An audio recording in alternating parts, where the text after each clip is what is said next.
We're the book friends that think good. What does this mean for our life, for our world? Yiggity yeet, my dude. I'm happy to speak. Always happy to think. I don't know how to do that. I can look into that. Makes you sound like a book friend that can think good. It's Jack and it's Weston. BFTTGs. Yeah. Jack, I think good. Sometimes I good think, too. Makes you sound pretty good. We might want to make it more concise. We are going to attempt to grapple and answer 3 questions. Number 1, what did we learn? Number 2, what did we disagree with? And number 3, what are we going to do about it? I am ready to roll. I'm in it. Weston, my book friend, tell me, what book is it that we're thinking good about today? Today, Think good. we are talking about Bayesian thinking in science and in court. Chapter 14 of Field Guide to Lies and Statistics. All right. Bayesian thinking, science, and in court. Another short chapter with no subheadings. Yeah, essentially, conditional probability is the focus of this chapter. And it's really like kind of a rehash of the chapter on conditional probability. So, Weston, what were your thoughts? Learnings. Well, I learned what the prosecutor's fallacy is after he kind of explains it all and gets to it on 220, 221. Yeah, I like the prosecutor's fallacy. Would you explain that? Gotta be honest, I was hoping you could help clarify it for me. Yeah, so I think the prosecutor's fallacy is basically Punnett square, right? We've talked about this a million times. Love but them. They're the only graph you'll ever need. I think the only other graph that you probably would need would be histograms. Yeah, or box and whisker plots. Box and whisker plots. Something super useful. It's very useful. The idea is that, in the prosecutor's fallacy is the idea that, the probability of guilt is directly related to evidence in an inverse proportionality, such that, the evidence directly ties to guilt and the guilt directly ties to the evidence. But the reality is, the reverse proportionality of that is not 1-to-1. So the idea that a person is probably guilty and that the evidence probably convicts them of guilt are not actually equal probabilities. When you're looking, basically, I think the point is this: when you're looking at complex probabilities that involve multiple factors, you can't assume that probability is linear or always correlated. Sometimes probabilities don't match. Simply stated, he puts it as the probability of guilty given the evidence is not equal to probability of evidence given guilt. My kind of pushback was at this, and my pushback to this example, because this is what the whole chapter is about, was why do I care? How does this affect my day-to-day? And I didn't know from this chapter where I would see this. So where should I avoid using this? Or where is it commonly presented to people outside of a courtroom? I just feel like this again was a chapter that was kind of not necessary to most people.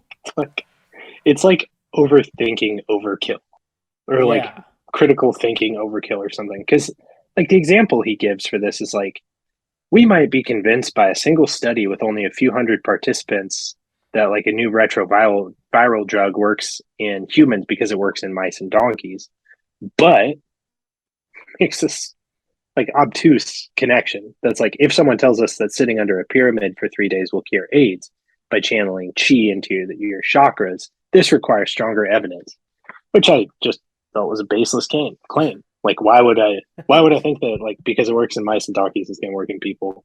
Yeah. Or that channeling your chi is ridiculous. I don't know. I just feel there's a lot of assumptive claims here, and that I agree. Math doesn't prove it. Yeah. I just kind of felt I felt like he went on a ramble here for 4 pages, and then I was just and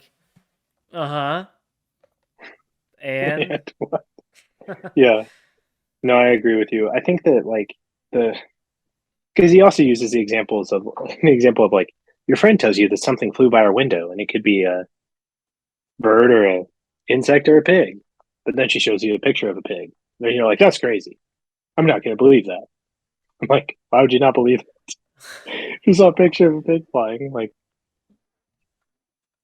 he just makes the claim that like our prior understanding, I guess, is stronger and like requires a greater burden of evidence to overturn it.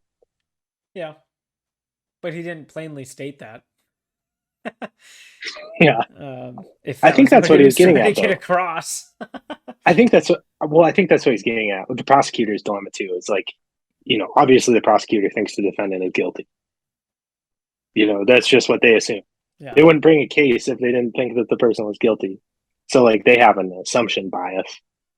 And the reality is like they're more apt to say like, see, like any probability helps my probability. And I think he's just making the case that like that's not true. Like just because some probability is lifted out there doesn't always mean that it helps. Sometimes it confounds. It Yeah. actually makes things more complicated.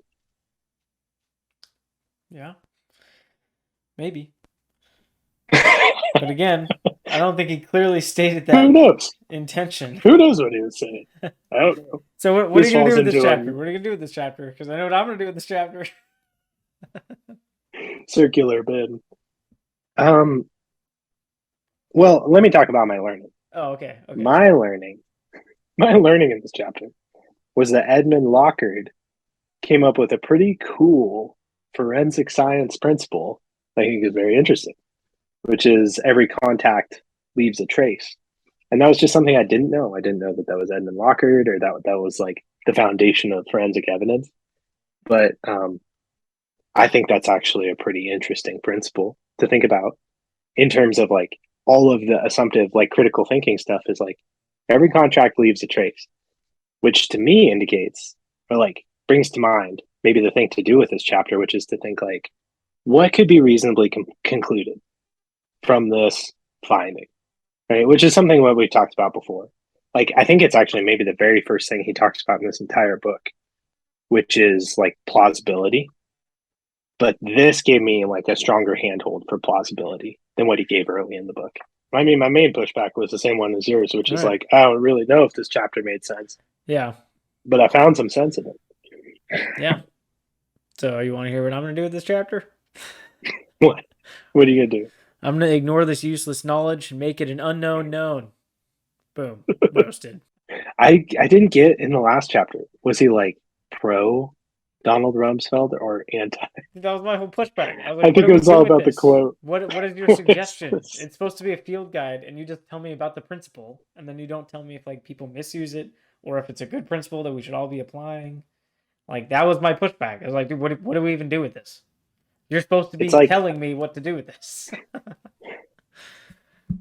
A good field guide has a map that colors in all the places you can find this particular bird or whatever it is. And I feel like that would be helpful in this book. Yeah, it would be. Here are all of the places you could potentially see. I would also love if they had done like a map like that. I don't know what kind of graph that is. I guess some sort of infographic with the concentric circles, kind of like the all rectangles or squares, but not all squares are rectangles, right? Oh, yeah. Or I said that backwards.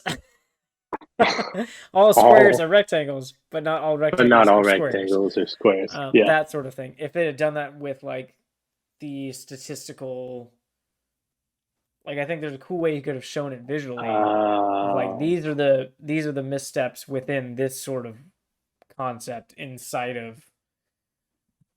But anyways, I just like things visually, so that could have been cool, but it probably would have taken a lot of work.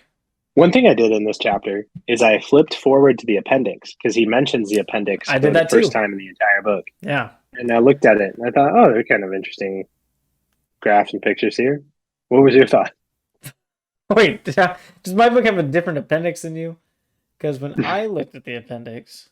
Oh, the appendix is literally a page. The appendix is literally the thing he talks about. And I'm like, why didn't you just make this a page if the appendix is one page? Why did you make it just go to the back include it of the in the book? chapter? Like, why? Like, again, another knock against this chapter. Why? It's just a single page. Not even a back of a page. It's literally... I totally glossed over the fact that the appendix, the notes, and the glossary are all like different. I thought that was all appendix. Yeah. Yeah, that's what I thought at first too. And then I was like, wait a second. Thank you for joining us, book friends. Next week on the BFTTG pod, Jack and Weston, they're thinking good some more with you, our book friends. Check out the show notes or the description, comment section for a link to the book and any articles that we talk about in the show. Bye-bye, book friends. Bye for this time, guys. Do a good thing today. I love you. Love you too, dude.